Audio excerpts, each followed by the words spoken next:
बिस्मिल्लाहिर्रहमानिर्रहीम। आज दूसरा सिपारा है, इसके चंद अहम बातें अर्ज़ करता हूँ। इसके दूसरे सफ़े में है, अल्लाह ताला फरमाता है वला नबलुवन्नकुम बिशैइन मिनल खौफि वल जू'i व नक़्सिम मिनल अमवालि वल अनफुसि वस्समरात व बश्शिरिस साबिरीन। अल्लाह ताला हर इंसान को ज़रूर आज़माता है, ये इस आयत का पैगाम है। अमीर हो गरीब हो, बादशाह हो चपड़ासी हो, फ़कीर हो गनी हो, गुनहगार हो या नबी हो, आज़मैश अल्लाह की तरफ से सब पर आती है। अम्बिया हमेशा आज़मैशों में कामयाब हो जाते हैं। दूसरे लोग कामयाब भी हो सकते हैं, नाकाम भी हो सकते हैं, लेकिन आज़मैश आती है इंसानों पर। अल्लाह फरमाता है कभी तुम्हारे ऊपर डर आएगा, कभी भूख आएगी, कभी माल की कमी, कभी औलाद की कमी, फलों की कमी, तो मुसीबत परेशानी आज़मैश आएगी। बश्शिरिस साबिरीन, ऐसे मौके पर जो लोग सब्र से काम लें आप उनको बशारत दे दें। तो जब भी किसी इंसान पर तकलीफ़ है तो वो सब्र से काम ले। सब्र से जो काम लेता है वो कामयाब हो जाता है, और जो नाशुक्री करता है, बेसब्री करता है, वो नाकाम हो जाता है। तिरमिज़ी की हदीस है, जब किसी इंसान का बच्चा फौत होता है अल्लाह ताला फ़रिश्ता भेजता है कि जाओ देख कर आओ कि मैंने इसके ऊपर आज़माइश भेजी है कि इसका बेटा ही फौत हो गया, ये क्या कह रहा है। वो फ़रिश्ते आकर कहते हैं कि या अल्लाह, हम तेरे इस बंदे के पास गए, हमिदका वस्तरजा, इस बंदे ने तेरी हम्द बयान की और यूँ कहा कि हम अल्लाह पर हर हाल में राज़ी हैं, शुक्र है अल्लाह का हर हाल में, जिसको हम कहते हैं अल्हम्दुलिल्लाहि अला कुल्ली हाल, हर हाल में अल्लाह का शुक्र है, हम रब पे राज़ी हैं। या अल्लाह, उसने तेरा शुक्र अदा किया कि या अल्लाह तेरे फ़ैसले पे राज़ी हूँ। वस्तरजा, और दूसरा उसने इन्ना लिल्लाहि व इन्ना इलैहि राजिऊन ये पढ़ा। तो अल्लाह ताला फरमाता है मेरा ये बंदा कामयाब हो गया। इब्नु लहू बैतन फिल जन्नह, जन्नत में इसका महल बना दो।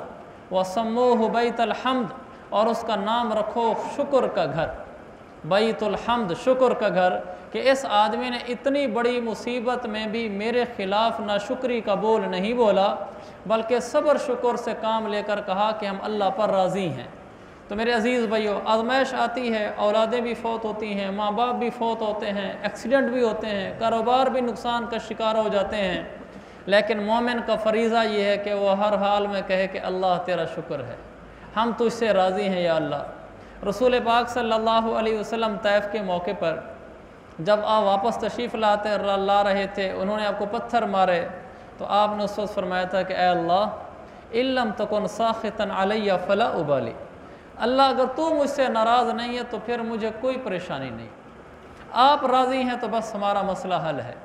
रब राज़ी रहना चाहिए, अल्लाह की नाराज़गी का बोल नहीं बोलना चाहिए। आगे फरमाया इन्ना फ़ी ख़ल्क़िस समावाति वल अर्द वख्तिलाफ़िल लैली वन नहार, बहुत सारी चीज़ें बयान की कि हमारे इस निज़ाम आलम में अल्लाह की तौहीद, अल्लाह की ज़ात का वजूद कि अल्लाह है, ये अंधे आदमी को भी नज़र आता है अगर थोड़ा सा भी अकल से काम ले ले। इसके लिए ना कोई पढ़ने की ज़रूरत है, ना उलूम हासिल करने की ज़रूरत है, ना साइंस जानने की ज़रूरत है, हत्ता कि ना दीन जानने की ज़रूरत है। यह बात जानने के लिए कि अल्लाह है, अल्लाह ने उसकी ऐसी वाज़ेह निशानियाँ बना दी हैं कि हम उनको रूटीन की चीज़ समझते हैं, लेकिन अगर आदमी थोड़ा सा गौर कर ले वो तो मुहय्यरुल उक़ूल निज़ाम है, अक़लों को हैरान करके रख देता है। देखें, आसमान है सतून के बग़ैर है, ये कितनी हैरान कुन बात है। कोई छत बग़ैर सतून के खड़ी नहीं हो सकती। और हल तरा मिन फ़ुतूर, इतना अरसा हो गया आसमान में कोई फटन, कोई शगाफ, कोई दराड़, कुछ भी नहीं है, रंग नहीं बदला इसका। सूरज वक्त पर निकलता है और वक्त पर गुरूब हो जाता है। बारिशें आती हैं, कोई रोक नहीं सकता, बादल आते हैं, कोई ठहरा नहीं सकता। ये सारा निज़ाम जो चल रहा है, ज़मीन खुश्क होती है, बंजर होती है, वीरान होती है, उसके अंदर से एकदम फूल, फल, बूटियाँ, दरख्त, तनावर दरख्त निकल आते हैं। ज़मीन में कुछ भी नहीं है, दरख्त कहाँ से निकल के आ गया है। अल्लाह ताला फरमाता है ये मैंने निज़ाम बना दिया है, अगर कोई थोड़ा सा भी गौर करे तो उसको महसूस होगा कि ये निज़ाम ख़ुद ब खुद नहीं चल रहा, इसको कोई चला रहा है, और उसको अल्लाह कहते हैं। आगे फरमाया हलाल रोज़ी खाया करो, इसकी अल्लाह ने हमें तरगीब अता फरमाई है। फिर कुछ बातें दीनदारी की बताई कि दीनदारी में ये दाखिल है कि इंसान अल्लाह के नाम पर अल्लाह की मोहब्बत में रिश्तेदारों को, गरीबों को माल दिया करे, नमाज पढ़ा करे, ज़कात दिया करे। फरमाया ये लोग तकवे वाले हैं, यानी जो भी शरीयत पर चलते हैं ऐसे लोग तकवे वाले हैं। आगे वसीयत के अहकाम बयान किए।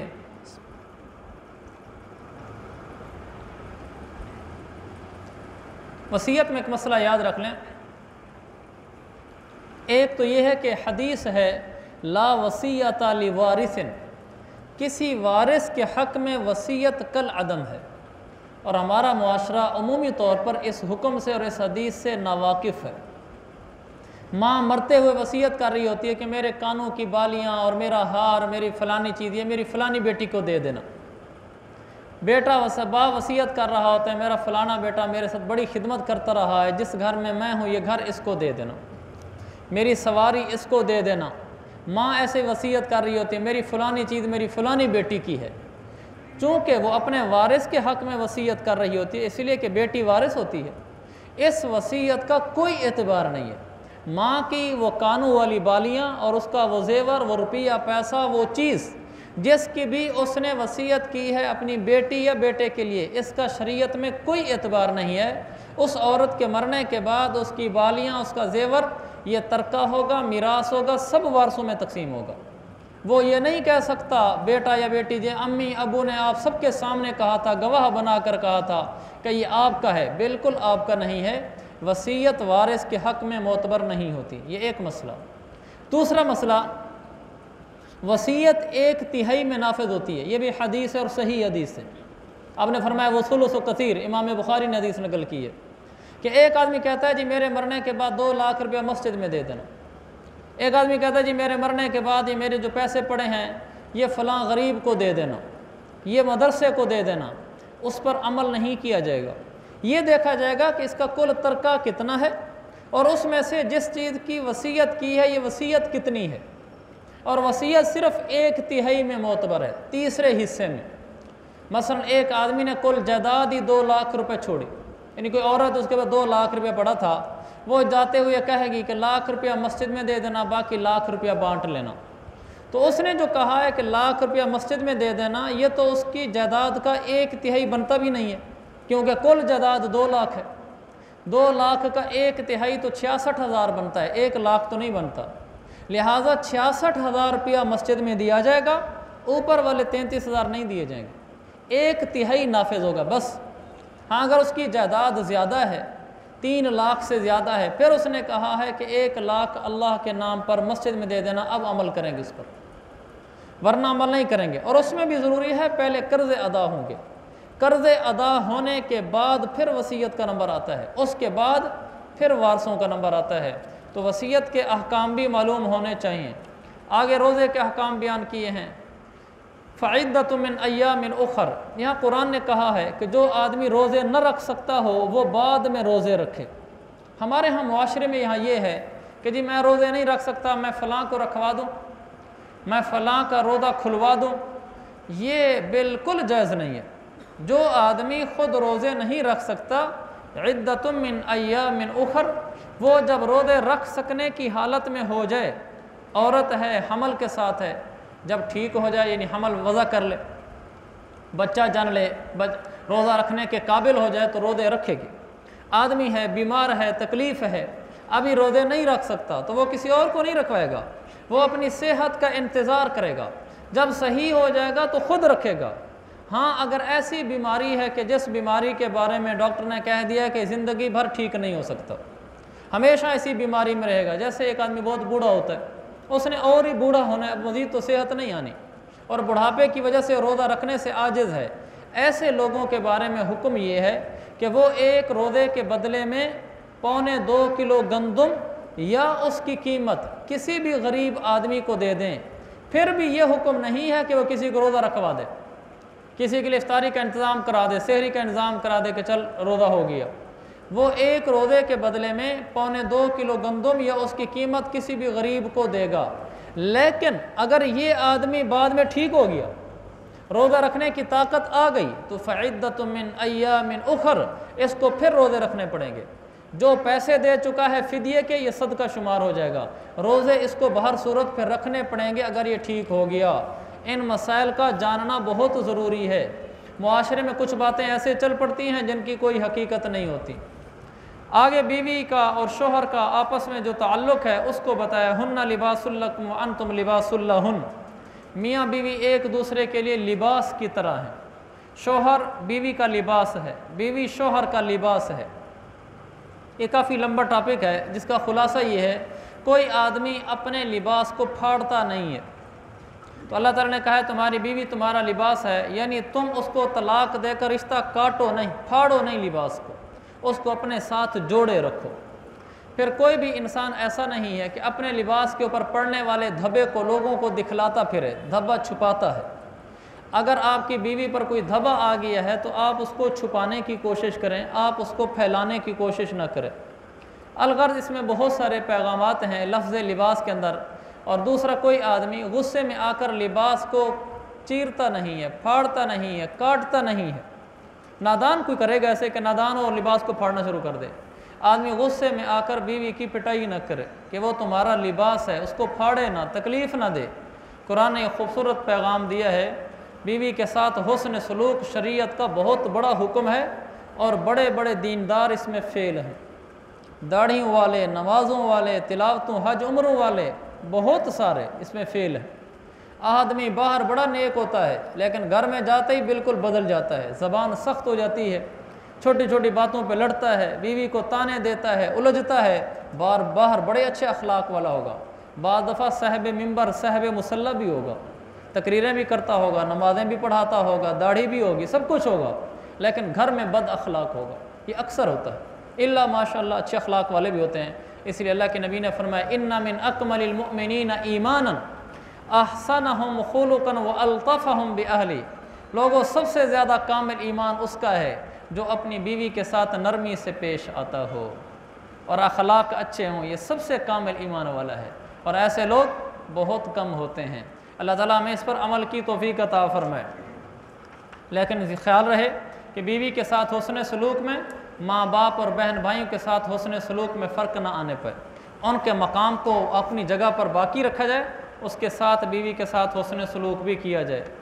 आगे हज के कुछ अहकाम हैं।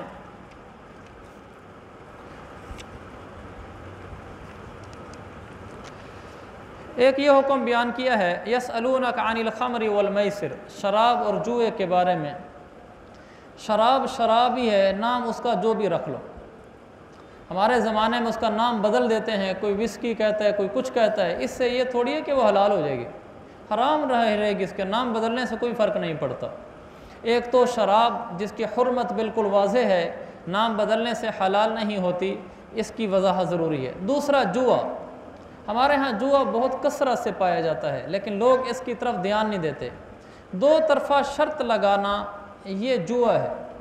अगर आप जीत गए तो मैं इतने पैसे दूंगा, मैं जीत गया तो आप इतने पैसे देंगे, ये जुआ है। इसकी शरीयत में बिल्कुल इजाज़त नहीं है। दो क्रिकेट टीमें इकट्ठी हो जाती हैं, सारे पैसे जमा कराते हैं और पैसे जमा कराने के बाद आखिर में जो टीम जीत गई सारे पैसे उसी के, ये जुआ है। इसलिए कि जो जीत गई वो सब ले गई और बाकी खाली होकर रह गए। तो जुए की हमारे मुआशरे में जितनी इंश्योरेंस कंपनियां हैं, तकाफुल नहीं, जैसे लाइफ इंश्योरेंस है, स्टेट लाइफ इंश्योरेंस है, ये सूद और जुए का मुरक्कब है। स्टेट लाइफ इंश्योरेंस बिल्कुल सूद और जुआ है, इससे बचना चाहिए। और इसका भी ख्याल रखें, आजकल जाली फतवे भी बहुत चल रहे हैं, हमारा बारहा इसका मुशाहदा हो चुका है। बहुत सारी कंपनियां आती हैं और वो फतवा दिखलाती हैं कि जी हमारे बारे में मुफ्तियों ने फतवा दिया है कि हमारी कंपनी जायज़ है, और फतवे में सबसे पहले तक किस्मानी साहब का नाम होता है, क्योंकि वो एक ऐसा पत्ता है जहाँ भी चाहो खेल लो, और उसका नाम है कि उसका नाम ही मुस्तनद है, तो वो कोशिश करते हैं कि उसका नाम लगा दें ताकि अगला आदमी किसी से पूछे ही ना कि बस मुफ्ती तकी साहब ने जायज़ कहा है तो जायज़ ही होगा। हालांकि बिल्कुल मुफ्ती तकी साहब ने उसको जायज़ नहीं कहा होता, वो जाली फतवा होता है। कई दफ़ा में उसका तजर्बा हो चुका है। एक फतवा हमारे पास लाया गया, उस पर मुफ्ती तकी साहब की तस्वीर और मसला के उलमा बरेलवियत में मुफ्ती मुनीब साहब की तस्वीर और तीसरे एक और कोई मुफ्ती साहब थे, तीनों की तस्वीरें ऊपर लगी हुई और नाम लिखा हुआ कि मुल्क के नामवर जय्यद मुफ्तियान किराम की तरफ से तस्दीक शुदा। तो मुझे इस आदमी ने आकर दिखलाया, कहा जी इस कंपनी के साथ मैं मामला करना है कर लूँ। मैंने कहा वैसे मेरा दिल तो ये मानता है कि झूठ होगा, इसलिए कि उसने पाकिस्तान की नामवर शख्सियत के इकट्ठे फ़ोटो लगाकर ये बावर कराने की कोशिश की है कि तुम किसी मशवरा ही ना करना। लेकिन बहरहाल मैं इसकी तहकीक कर लेता हूँ।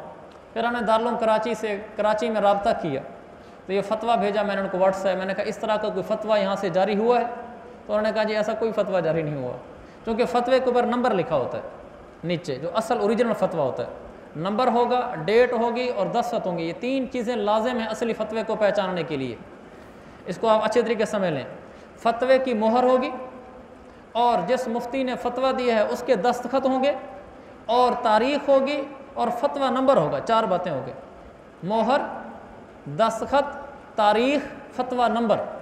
ये चार चीज़ें हर फतवे का जुज़्व लाजिम होती हैं।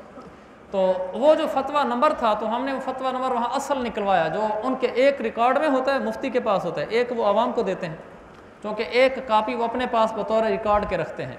तो हमने उस नंबर का फतवा पता कराया तो वो फतवा था ही नहीं। तो मैं अर्ज़ करना चाहता हूँ, बहुत सारी जुए की कंपनियाँ ऐसी चल रही हैं, फतवे दिखलाती हैं और वो हकीकत नहीं होती, इसकी पहले तस्दीक कर ली जाए। आगे हैज़ व निफास के अहकाम हैं। ये आदमी ज़रूर इस मसाइल को पूछ ले कि जिन दिनों में औरत ने नमाज नहीं पढ़नी होती, उसके साथ ताल्लुकात के शरई अहकाम क्या हैं, इसका इल्म रखना भी ज़रूरी है। और आखिर में ये हुक्म दिया है कि औरतों की इद्दत की क्या होती है। हमारे यहाँ इद्दत का मतलब भी गलत समझा जाता है। हमारे यहाँ ये समझा जाता है इद्दत इसको कहते हैं कि औरत अब पर्दा शुरू कर देगी, फ़लाँ से पर्दा है, फ़लाँ से पर्दा है, जी इद्दत में बैठी हुई है। इद्दत और पर्दे का आपस में कोई जोड़ नहीं है। पर्दा वैसे शरीयत का हुक्म है।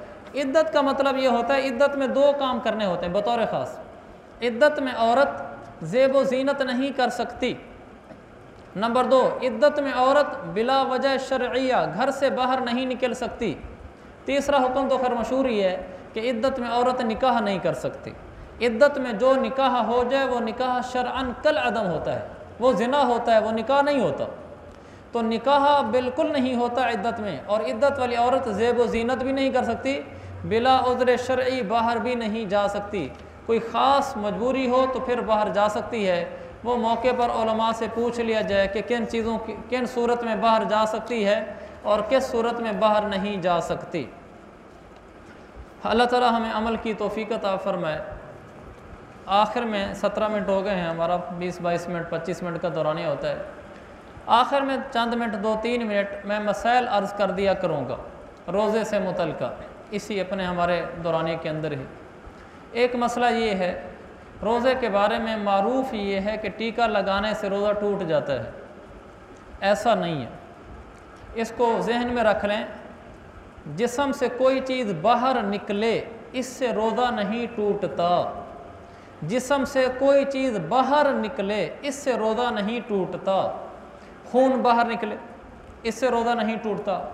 उल्टी आ जाए इससे रोज़ा नहीं टूटता। लोगों में मशहूर ये है कि उल्टी मुंह भर कर आए तो रोज़ा टूट जाता है, वैसे है तो नहीं टूटता। उल्टी थोड़ी है या ज़्यादा है, उल्टी से रोज़ा नहीं टूटता। हाँ, जानबूझकर उल्टी करवाई जाए, जैसे डॉक्टर बाद दवा करवाता है और वो मुंह भर कर करवाए, उससे रोज़ा टूटता है। जो हमारे यहाँ आमतौर पर वैसे ही तबान उल्टी आ जाती है, इससे रोज़ा नहीं टूटता। इंजेक्शन लगाते हो खून निकलता है, इससे रोज़ा नहीं टूटता। किसी को आप खून की बोतल देते हैं, इससे रोज़ा नहीं टूटता, क्योंकि चीज़ें बाहर निकल रही हैं।